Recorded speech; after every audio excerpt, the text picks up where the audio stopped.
बोल रहे हो? पूरी दुनिया में हाहाकार है कि भाई तालिबानियों ने जो अफगानिस्तान के साथ किया वो गलत किया।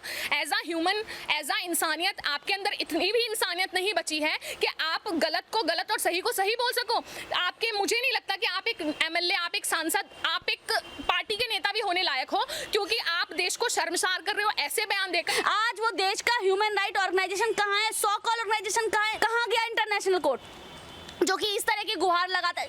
Shame on you. हमारी राजनीति, अब इंडिया की राजनीति कैसी हो गई है? कोई भी नेता आया पंचर जोड़ने वाला, बेशक मैं तो उसको पंचर जोड़ने वाला ही बोलूंगी। इस तरह के नेता, आप उसी बर्बरता को आप सपोर्ट कर रहे हो कि भाई नहीं, जो भी हुआ है बहुत बढ़िया हुआ है।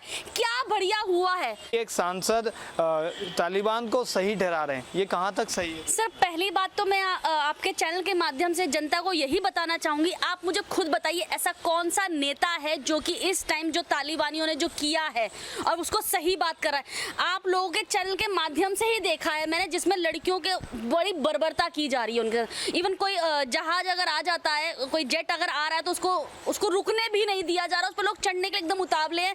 वो इसलिए उतावले ना क्योंकि वहां पे बर्बरता हो रही है। आप उसी बर्बरता को आप सपोर्ट कर रहे हो कि भाई नहीं, जो भी हुआ है बहुत बढ़िया हुआ है। क्या बढ़िया हुआ है? देखिए, जो सपा के नेता है वो किस तरह की स्टेटमेंट दे रहे हैं, जो तालिबानियों ने किया, जो तालिबान में जो हुआ है, जो कर रहा है जरा, वो बिल्कुल ठीक है। आप खुद इनकी इस स्टेटमेंट पर शर्म आती है? कहते ना, इनको ना क्या बोलूं, फिर भी इनको थूकने का मन नहीं करता। जो इस तरह की स्टेटमेंट दे रहे हैं कि बहुत अच्छा हुआ है, मैं दोबारा से यही ध्यान आकर्षित कराना चाहूंगी। सोचो, वहां के जो लोग हैं वो एरोप्लेन में चढ़ने के लिए जूझ रहे हैं कि हम चढ़ जाए, किसी ना किसी तरह से हम बच जाएं। और जो भी, इवन हमारी कंट्री में भी काफी सारे लोग आए हैं जो कि वहां पे रहते थे, उनकी स्टेटमेंट देखी आपने, किस तरह की स्टेटमेंट है। और वो क्या कर रहे हो? सो रहे हैं क्या? किस तरह की बातें कर रहे हो? शर्म आनी चाहिए आपको, डूब के मर जाना चाहिए। आप ना धर्म की राजनीति छोड़ दो कि हाँ भाई, जो मेरा भाई कर रहा है, जो मेरा मुस्लिम देश कर रहा है, जो मेरे आगे पीछे के बंदे कर रहे हैं, वो सब सही होगा। ऐसा नहीं हो सकता। आप धर्म की राजनीति छोड़कर ना थोड़े कर्म की राजनीति करो। आपको ये सारे काम शोभा नहीं देते। आप राजनीतिज्ञ हो, राजनीति करते हो तो राजनीति करो। आप ये सब काम मत करो कि ये बहुत अच्छा हो रहा है, बुरा हो रहा है। और एक नॉर्मल बंदा भी नेकेड आई से भी जान सकता है कि ये काम गलत हो रहा है, सही हो रहा है। और मैं आपके चैनल के माध्यम से ये भी बोलना चाहूंगी, जब कोई भी कंट्री, जब रोहिंग्या ही मान लो, जब रोहिंग्या हमारे देश में आए थे, रोहिंग्या दूसरे देशों में बस रहे थे, तो बड़ा सो कॉल ह्यूमन राइट वाले आ गए थे। आज ह्यूमन राइट कहाँ है? आज वो देश का ह्यूमन राइट ऑर्गेनाइजेशन कहाँ है? सो कॉल ऑर्गेनाइजेशन कहाँ है? कहाँ गया इंटरनेशनल कोर्ट जो कि इस तरह की गुहार लगाता है? Shame on you. Human right, वहां पे लोगों के साथ अत्याचार हो रही है, बर्बरता हो रही है, लोगों के साथ बलात्कार हो रहा है लड़कियों को, वो अपने घर से निकलने से भी डर रही हैं। इस तरीके से मैम शफीकुर रहमान है, वो बार बार बयानों में अपने ही गिर जाते हैं। कभी कहते हैं बच्चे अल्लाह की देन है, कभी भारत माता की जय नहीं बोलते। क्या लगता है कि जानबूझ के इस तरीके की एक्टिविटी? देखिए, अभी तक मुझे लगता था मुस्लिमों के बारे में भला सोचते हैं। देखिए, उन्होंने जो बयान किया है, पहले उन्होंने बयान किया कोरोना उसकी वजह से नहीं आया, कोरोना एक अल्लाह को गुस्सा किया, अल्लाह पे वो किया, अल्लाह के सामने रो गिड़गिड़ाओ तो शायद माफ़ कर दिया जाए, कोरोना चला जाए। तो उनकी जो मानसिकता है ना, उनकी मानसिकता ही लूज हो गई है, ढीली हो गई है। उनको समझ नहीं आ रहा है कि कोरोना महामारी है और कोरोना कोई अल्लाह ने नहीं दी है, अल्लाह के गुस्से ने नहीं पैदा की है, ठीक है। और सबसे बड़ी बात, वो कभी कहते हैं बच्चे अल्लाह की देन है। अरे तो बच्चे अल्लाह की देन है, माना, ठीक है, भगवान दे रहा है बच्चे, कोई नहीं, लेकिन आप बच्चे पैदा करो, ठीक है। जनसंख्या नियंत्रण कानून बन रहा है, लेकिन अगर आपकी चॉइस है, बच्चे आप 10 करो, 12 करो, 20 करो, लेकिन उनको अच्छी शिक्षा तो दो, अच्छी परवरिश तो दो। ये नहीं कि आप 20 बच्चे पैदा करके एक बच्चा आपकी पंचर की दुकान पे लगा हुआ है, एक बच्चा डकैत बन गया, एक आतंकवादी बन गया, और दूसरा तीसरा चौथा जा रहा है पाकिस्तान के नारे लगा रहा है, हिंदुस्तान मुर्दाबाद, हिंदुस्तान मुर्दाबाद। तो वही करने के लिए हम लोग आपके जनसंख्या नियंत्रण कानून को ला रहे हैं, ठीक है। आप सपा के नेता हो, आप मतलब मुलायम सिंह यादव की पार्टी को भी ऐसे ही नेता मिलते हैं? सीरियसली, मतलब सपा में हो आप, ठीक है, आप एमएलए हो, आप सांसद हो, जो भी हो आपको इतना सेंस होना चाहिए कि आप क्या बोल रहे हो। पूरी दुनिया में हाहाकार है कि भाई तालिबानियों ने जो अफगानिस्तान के साथ किया वो गलत किया। एज आ ह्यूमन, एज आ इंसानियत, आपके अंदर इतनी भी इंसानियत नहीं बची है कि आप गलत को गलत और सही को सही बोल सको।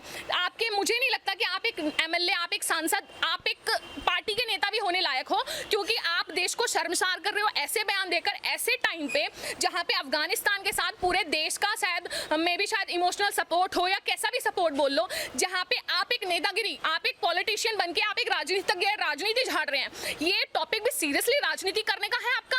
आपको राजनीति करनी ही नहीं आती। मुझे लगता है आपको सपा की पार्टी से ना अभी इस्तीफा दे देना चाहिए, और आप कोई नेता बनने लायक नहीं हो। आपको आप पे ना थू है मेरी कि आप ना ऐसे बयानबाजी करके आप खुद को मीडिया में छाना चाहते हो। जी तो मैम लगातार जो ये बयान देते हैं, इस बयान के बाद ये लोग अपने बयानों से मुकर जाते हैं या बयानों को सही ठहराने लग जाते हैं। क्या लगता है कि ये जो तरीका है ये कोई जानबूझ के इन्होंने अपना रखा है? अभी इलेक्शंस भी हैं यूपी में। देखिए, सबसे पहली बात जो सपा की पार्टी का शायद मेरे हिसाब से सिंबल साइकिल है, तो इनका भी मेन काम पता है क्या है? इनको राजनीति तो करनी आती नहीं है। जो साइकिल का जो इनका सिंबल है, शायद इनकी साइकिल की हवा खत्म हो चुकी है। आप हवा का भरने का काम करो, आप राजनीति नहीं कर सकते अगर आप इस तरह की स्टेटमेंट पास कर रहे हो। आप एक स्टेटस सिंबल हो, क्योंकि इन लोगों को लोग फॉलो करते हैं। इनके इंस्टाग्राम ले लीजिए या ट्विटर ले, लोग इनको फॉलो करते हैं। और जब आपको लोग फॉलो करने लग जाए तो आपके पास ना गलती करने की कोई संभावना नहीं रहती। आप गलती नहीं कर सकते, चाहकर भी नहीं कर सकते, क्योंकि आप उस स्टेटस पे हो। और कहते हैं ना, हमारे देश की जो राजनीति है ना, वोटों को बटोरने के लिए हम कुछ भी कर देंगे। जैसे आजकल बॉलीवुड में होता है ना कि भाई कोई भी आप अतरंगी नाम दे दो बच्चे को, या तो फिर अतरंगी मूवी का टाइटल दे दो, या फिर अतरंगी उसमें स्टोरी खिंचवा दो, तो वो 100% वो नंबर 1 चली जाएगी। तो सेम हमारी राजनीति, अब इंडिया की राजनीति कैसी हो गई है? कोई भी नेता आया, पंचर जोड़ने वाला, बेशक मैं तो उसको पंचर जोड़ने वाला ही बोलूंगी इस तरह के नेता को, क्योंकि जिस फील्ड में आप हो, आपको उस फील्ड की अगर नॉलेज नहीं है तो आप एक ना पंचर जोड़ने वाला काम कर लो, जिसकी शायद मेरे को पंचर जोड़ने में भी टेक्निकल पॉइंट होते हैं। आप हवा डालने का काम करो, जो कि आपके लिए बहुत बेनिफिट रहेगा। रही बात आपकी वोट बैंक की, जैसे कि आपने मुझसे क्वेश्चन पूछा है, बिल्कुल ठीक पूछा है। जब इलेक्शन आने होते हैं ना, तो कोई एक ऐसी स्टेटमेंट पास कर दो कि लोग मेरे को जानने लग जाएं, क्योंकि स्टेटमेंट से पहले तमाम पार्टी में तमाम ऐसे नेता हैं जिनके आप और मैं नाम भी नहीं जानते, लेकिन अभी मैं एक स्टेटमेंट ऐसी पास कर दूं तो मेरे को ना लोग जानने लग जाएंगे, हाँ भाई विजेता शर्मा कौन है, या भाई आप कौन हो, या मैं कौन हूँ।